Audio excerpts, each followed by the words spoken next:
Assalamualaikum warahmatullahi wabarakatuh. Salam sejahtera bagi kita semua. Semoga kalian dalam keadaan sehat dan bahagia. Setelah kita mempelajari seni rupa 2 dimensi, kita akan melanjutkan tentang seni rupa 3 dimensi. Apa itu seni rupa 3 dimensi? Karya seni rupa 3 dimensi merupakan karya seni yang memiliki ukuran panjang, lebar, dan tinggi, sehingga mempunyai volume dan ada dalam sebuah ruangan. Sebagai contohnya adalah wujud nyata guci di depan mata kita. Ya, ini contoh guci asli, bukan guci lukisan. Nah, ini namanya seni rupa 3 dimensi. Apa perbedaan seni rupa 2 dimensi dan 3 dimensi? Untuk seni rupa 3 dimensi, itu wujud nyata ada di depan kita yang seperti tadi yang saya jelaskan. Jadi dia itu nyata di depan kita berwujud guci. Kalau seni rupa 2 dimensi, dia sebuah gambar atau lukisan guci. Nah, bedanya ini ya, 2 dimensi dan 3 dimensi. 3 dimensi dia wujud nyata di depan kita. Kalau 2 dimensi wujud nyatanya berupa lukisan atau foto atau sebuah gambar. Seperti itu ya. Kita lanjutkan. Jenis karya seni rupa 3 dimensi. Seni rupa ada 2 jenis karya seni rupa 3 dimensi. Yang pertama adalah seni rupa murni. Seni rupa murni adalah karya seni yang tercipta bebas dan fungsi yang lebih mengutamakan keindahan ketimbang aspek fungsional, sehingga lebih berguna untuk kepuasan pandangan mata saja, dan biasanya sering digunakan sebagai pajangan atau hiasan. Contohnya ada guci, terus bunga palsu, gantungan kunci, terus bros, dan lain-lain. Dia hanya difungsikan sebagai hiasan saja.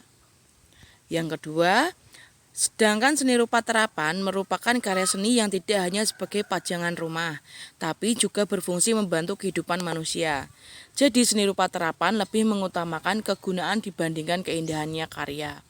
Contohnya meja, motor, sepeda, pakaian, sesuatu barang yang wujud nyata yang sering kita pakai itu namanya seni rupa 3 dimensi terapan. Kalau murni hanya untuk hiasan saja. Fungsi karya seni rupa 3 dimensi. Yang pertama, hiasan. Karya seni ini dibuat dengan tujuan artistik dan estetis. Misalnya vas bunga, guci, patung, furniture, hiasan gantungan dan lain-lain. Itu hanya untuk digunakan sebagai hiasan. Sarana pembelajaran. Fungsi ini dibuat untuk tujuan memberikan informasi atau pengetahuan terkait suatu hal. Dalam hal ini dapat kita lihat dari banyak karya-karya tiruan, misal peristiwa kemerdekaan di museum-museum yang menampilkan sejarah Indonesia. Selain itu, terlihat dari candi-candi yang hingga kini masih dikunjungi untuk wisata belajar atau penelitian. Yang ketiga, sarana religi. Fungsi ini dapat dilihat dari ornamen-ornamen khas keyakinan tertentu yang menghiasi tempat keagamaan seperti misalnya masjid, gereja, dan pura. Misalnya kalau masjid itu ada lambang bintang dan bulan itu logo-logo seperti itu misalnya ada di masjid, atau karya seni rupa misalnya menara, itu kan namanya juga karya seni rupa 3 dimensi untuk sarana religi. Sarana rekreasi. Dalam hal ini, fungsi karya seni rupa 3 dimensi digunakan untuk sarana hiburan. Misalnya candi-candi, instalasi-instalasi yang terdapat dalam sebuah pameran dan lain-lain. Sebuah peringatan atau penanda. Fungsi peringatan ini adalah sebuah tanda atau pengingat dari sebuah peristiwa.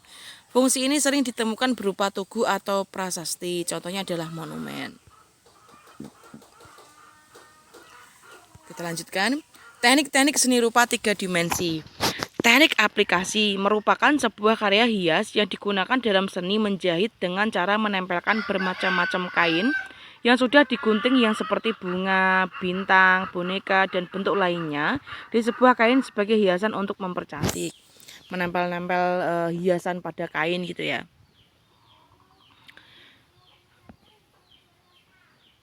Teknik aplikasi intinya seperti menempel nama kita ke seragam. Nah, itu tekniknya seperti itu, teknik aplikasi. Terus kemudian teknik mozaik merupakan sebuah teknik menggambar dengan menggunakan suatu bentuk geometris tertentu. Bentuk geometris digunakan untuk mengganti bahan pewarna.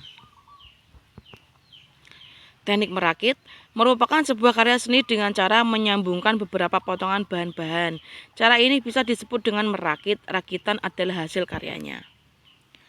Keempat, teknik pahat merupakan teknik yang membuat karya seni dengan membuang bahan-bahan yang tidak digunakan.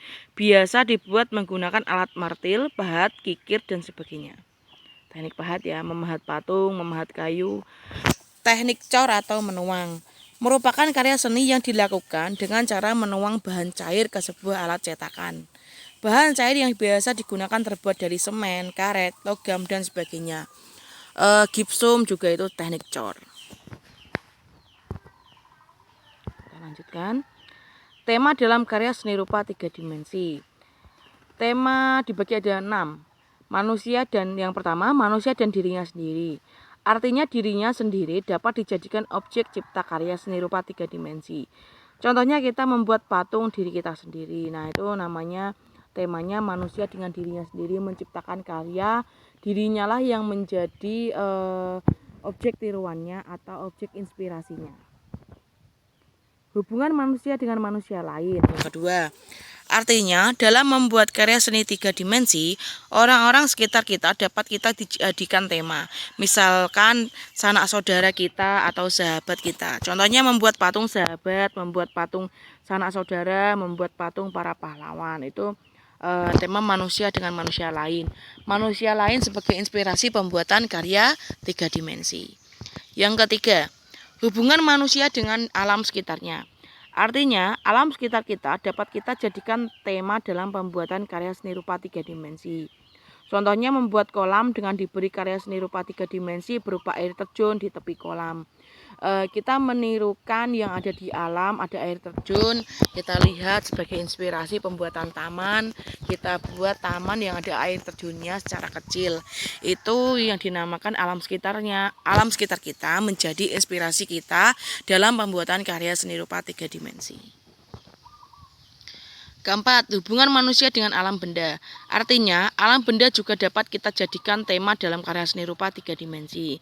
Contohnya kita membuat centong dari batok kelapa. Nah, alam benda sekitar itu dijadikan karya seni rupa 3 dimensi.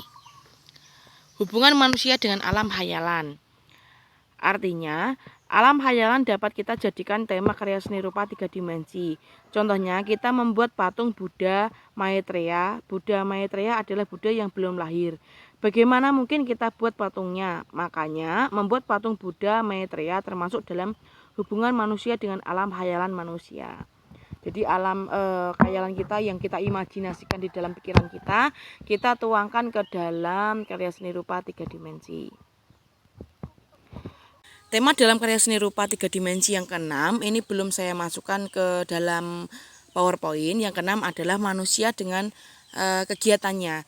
Jadi inspirasi pembuatan karya seni rupa 3 dimensi itu kegiatannya sehari-harilah yang menjadi inspirasi dalam penciptaan karya 3 dimensi. Misalnya, seseorang menciptakan pacul atau menciptakan arit itu inspirasinya dari manusia dengan kegiatannya di sawah, akhirnya diciptakan karya seni rupa 3 dimensi, pacul dan arit untuk menciptakan karya 3 dimensi. Seperti itu yang karya seni rupa 3 dimensi yang ke-6. Cukup sekian pembelajaran hari ini tentang karya seni rupa 3 dimensi.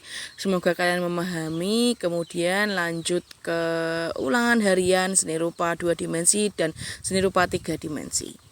Wassalamualaikum warahmatullahi wabarakatuh.